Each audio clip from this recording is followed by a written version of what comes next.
sosok raja. Oh, rupanya lagi foto-foto ya. Tapi bisa gitu ya ikannya. Teman di rumah, ada yang tahu nggak ini ikan apa? Yap, benar sekali. 100 buat yang jawab ikan kancra alias ikan dewa. Ikan ini biasa juga disebut ikan tombro. Sebelum pandemi COVID-19, Kak Ineke sama Kame memang sempat main ke kolam ikan dewa yang termasyhur itu teman, yang terletak di Kota Kuningan, Jawa Barat. Ada fakta menarik nih mengenai si ikan keramat ini. Ternyata ikan yang masih satu keluarga sama ikan mas ini doyan makan apel loh. Tuh lihat, kalau dikasih umpan ikan sama potongan apel, maka dua-duanya akan disikat. Wah. Rakus juga ya kamu sob. Sebenarnya bukan rakus teman, tapi ikan keramat ini lebih tepat disebut pemakan segala alias omnivora. Masih gak percaya sobat Totan ini pemakan segala? Nih, Kak Miki sudah menyiapkan apel dan seekor ikan kecil. Kira-kira mereka bakal pilih yang mana ya? Tuh kan, dua-duanya langsung disambar habis.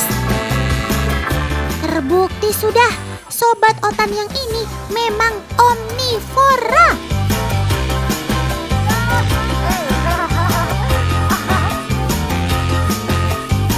Teman, kalian tahu nggak? Ikan kancra bodas adalah ikan keramat.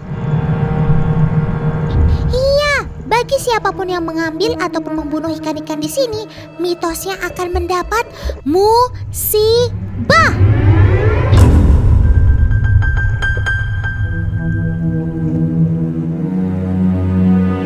Oh ya teman, cerita tentang kekeramatan ikan-ikan ini sudah sangat melegenda loh, terutama bagi masyarakat di Jawa Barat.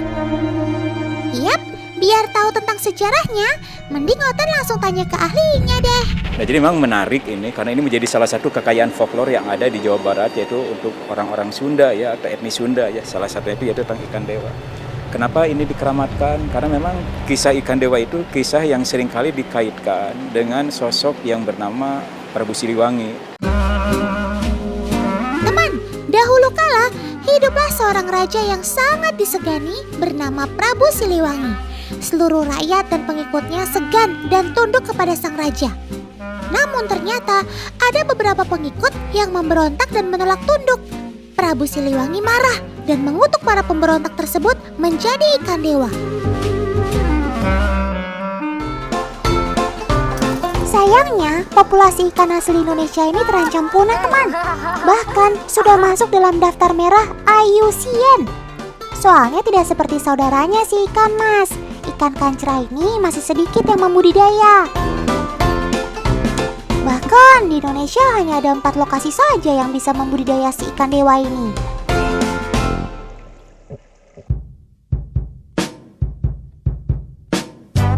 Nah, salah satunya adalah di Sumedang, Jawa Barat. Tepatnya di restoran 88 ini. Lah, kok restoran sih? Katanya tempat budidaya. Tempat budidayanya memang di sini teman. Tuh buktinya, ada patung ikan kancranya segala kan? Di kolam-kolam yang terletak di bagian belakang restoran inilah ikan kancranya dibudidaya. Banyak juga ya kolamnya. Wah, kebetulan nih ikan kancranya mau dipanen. Pas banget waktunya.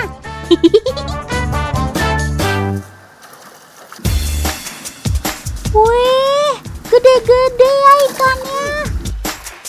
Sisiknya besar-besar ya, terus mengkilat lagi, kayak ikan salmon. Yap, nggak heran ikan kancra kerap dijuluki juga salmon van Java. Keremaks deh.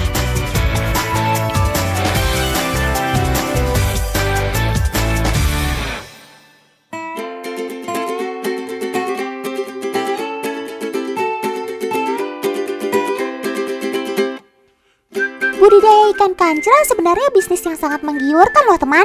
Soalnya harga jual per kilogramnya sungguh fantastis. Harganya bisa mencapai 1 juta rupiah per kilonya. Wow!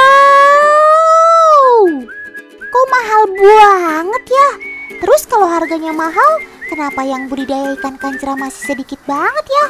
Padahal kan bisa jadi peluang bisnis yang bagus di tengah pandemi begini.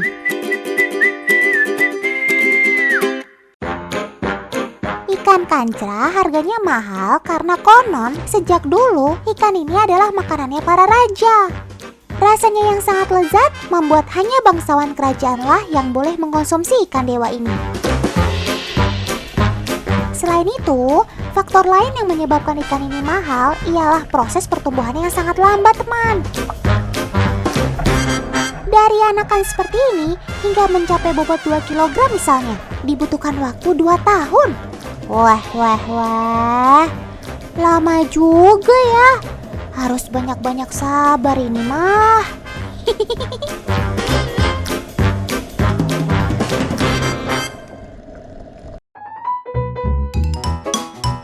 Ikan kancra hanya bisa tumbuh dan berkembang biak dengan baik di air yang berarus deras, berair jernih, dan dasar berbatu.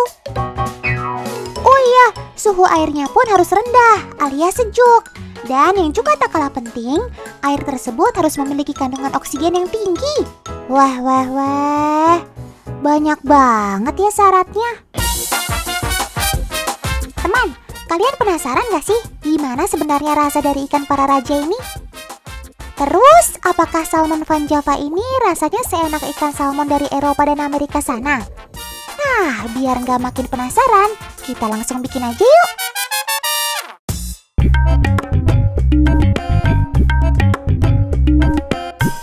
Otan tunjukin nih salah satu teknik terbaik memasak ikan kancra. Caranya yaitu di steam alias dikukus. Sini, Otan kasih lihat cara bikinnya. Pertama-tama, ikan kancra kita belah bagian bawahnya seperti ini, teman. Kita bersihkan juga isi perutnya. Lihat, itu ada telurnya juga, teman. Kalau ini sih bikin makin enak dan bergizi. Telur ikan kan kaya akan protein dan zat baik lainnya. Daging ikan kancra digolongkan ke dalam kelompok ikan berdaging enak loh. Tanpa diberi bumbu apapun termasuk garam, daging ikan ini sudah gurih dan enak. Bahkan daging ikan ini juga dikenal sebagai satu-satunya ikan air tawar yang dapat diolah menjadi hidangan sushi. Wah, ini berarti daging ikan ini sudah enak walaupun dalam keadaan mentah. Panaskan dulu menteganya. Masukkan bawang putih, bawang bombay, dan bawang merahnya. Lalu tuang air. Aduk perlahan-lahan. Kemudian masukkan gula dan garam. Lalu kecap asin serta kecap manisnya. Sambil menunggu bumbunya dimasak, kita iris-iris dulu tomatnya. Kemudian ikan kancranya kita taruh di wadah. Lalu kita tabur irisan jahe, cabai merah, bawang putih, dan tomat yang tadi. Oh iya, ngomong-ngomong soal bumbu, jahe inilah yang jadi salah satu kuncinya. Jahe bisa menghilangkan bau amis yang ada pada ikan. Jahe juga akan memberikan rasa pedas, hangat, dan sekaligus menyegarkan. Selanjutnya, bumbu yang tadi dimasak kita tuangkan juga, teman. Wah, warnanya bagus ya. Tapi ingat, ini belum matang ya, teman. Harus kita steam terlebih dahulu, alias kita kukus. Kukusnya kurang lebih 1 jam. Nah, itu dia sudah matang. Wah, Otan udah gak sabar pengen nyicipin.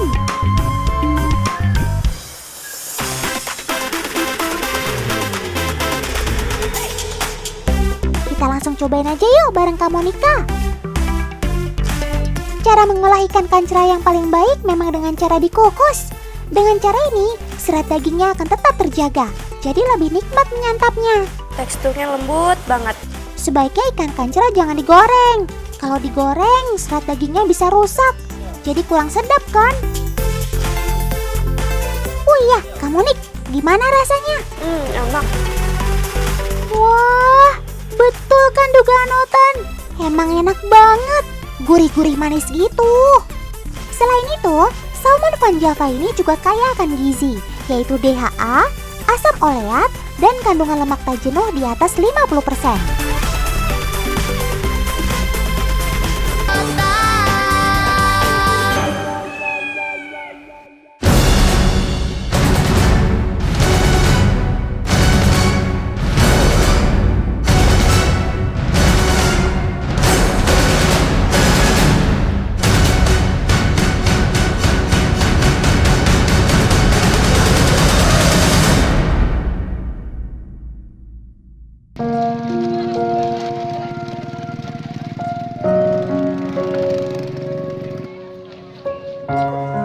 Berita viral ini benar-benar bikin Otan sedih.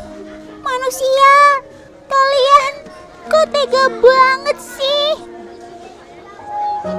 Teman-teman di rumah pasti sudah dengar kabar viral ini. Terbongkarnya tempat pemotongan kucing di Medan, Sumatera Utara. Di rumah pelaku ditemukan sejumlah potongan tubuh kucing di dalam karung. Di mana hati nuraninya, Paman? Pelaku bakal menjual daging kucing ke beberapa warung makan dengan harga 70.000 per kilogramnya. Beberapa pembelinya percaya mengonsumsi daging kucing bisa mengobati penyakit asma. Teman, Otan kasih tahu ya. Kementerian Pertanian menyebut bahwa daging kucing dan daging anjing bukanlah bahan pangan. Catat baik-baik. Selain itu, diduga kuat sobat-sobat Otan yang menjadi korban diambil pelaku dari jalanan. Bahkan ada pula yang merupakan kucing peliharaan. Peristiwa ini tentu menuai banyak protes dari berbagai pihak. Salah satunya dari Kak Sherina Munaf. Kejadian ini tidak pantas terjadi di Indonesia. Karena saya percaya bangsa Indonesia adalah bangsa yang bermoral. Kasus ini sedang didampingi oleh Yayasan Nata Satwa Nusantara untuk pelaporannya, dan saya, Sherina, mendukung penuh aparat hukum Indonesia untuk menghukum pelaku penyiksaan hewan. Otan setuju, Kak. Kasus ini harus dikawal sampai tuntas, biar peristiwa semacam ini tidak berulang kembali. Stop animal abuse. Hentikan menyiksa dan berlaku kejam kepada hewan ya, teman-teman. Sudah tahun 2021, penyiksaan terhadap hewan masih saja terjadi. Dari keluarga Otan sendiri nih, yakni primata, animal abuse kerap terjadi. Salah satunya yang paling sering kita saksikan adalah topeng monyet. Duh, kalian yang masih saja suka nonton topeng monyet, tahu nggak di balik aksi monyet yang mengundang tawa, ada kisah sedih dan siksaan saat monyet tersebut dilatih. Makanya, di Hari Primata Indonesia yang dirayakan setiap tanggal 30 Januari, Otan berdoa agar nggak ada lagi penyiksaan, perburuan, dan perdagangan ilegal sobat primata. Amin.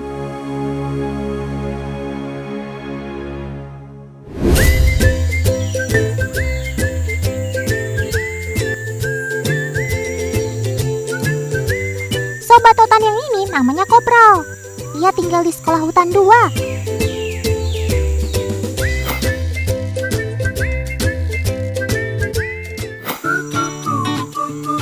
Disinilah orang-orang hutan dewasa tinggal. Ya, semacam asrama gitu deh.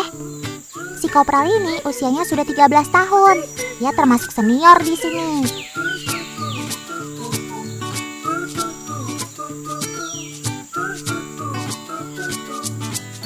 Sekarang saatnya mereka minum susu. Tuh, mereka kelihatan haus.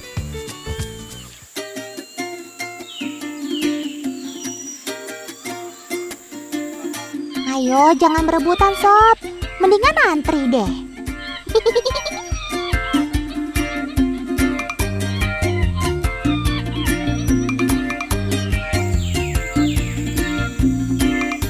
Di sekolah hutan 2 ini, orang hutan dewasa tidak tinggal di kandang.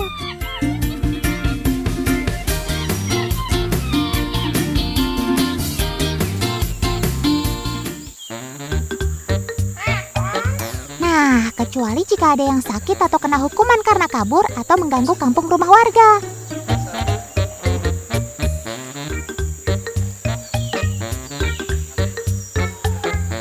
Makanya jangan nakal. Masuk kandang kan sekarang.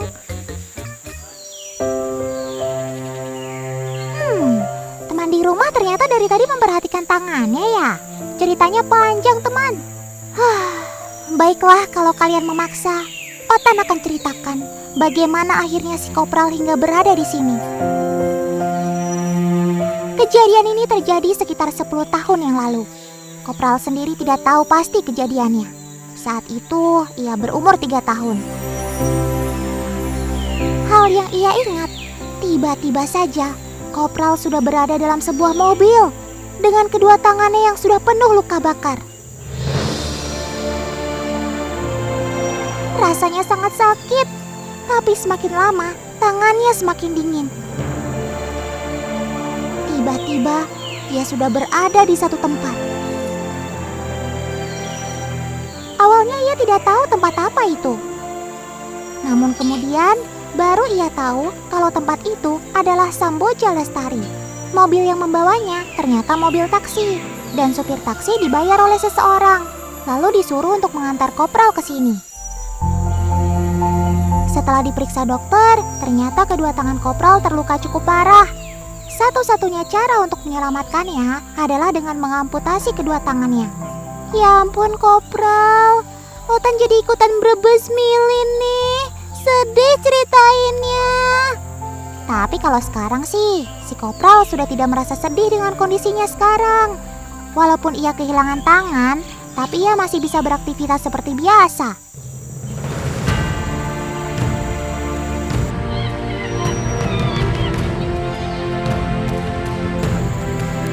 Otan jadi ikutan berterima kasih kepada dokter dan kiper yang sudah merawat Kopral, sehingga Kopral bisa bertahan hingga sekarang.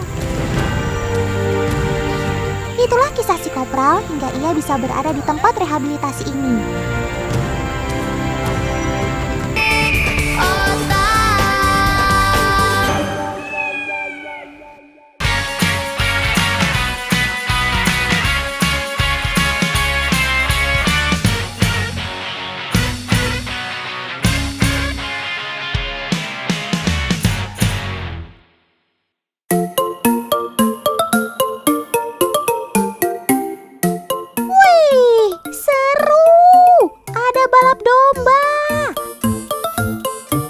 Wisata seru dan unik ini namanya Swiss Sheep Farm.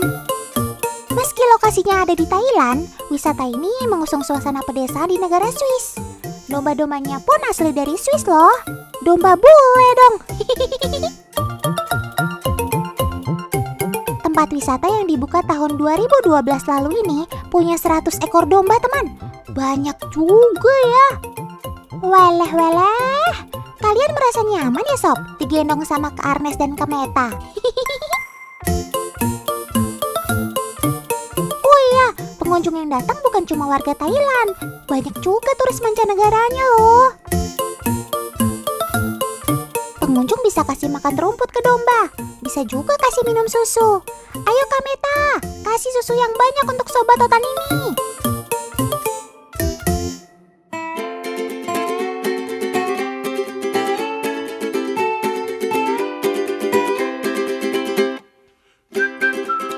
Sama-sama berbulu, tapi ini bukan domba.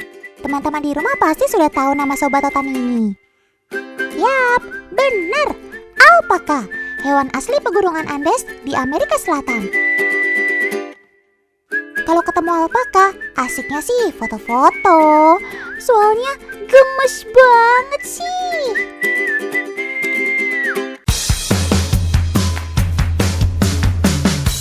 Nah, kalau sama yang ini, serem.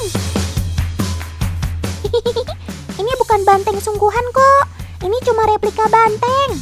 Permainan ini dikenal dengan nama bull riding, alias meniru atlet rodeo yang sedang menunggang banteng, teman.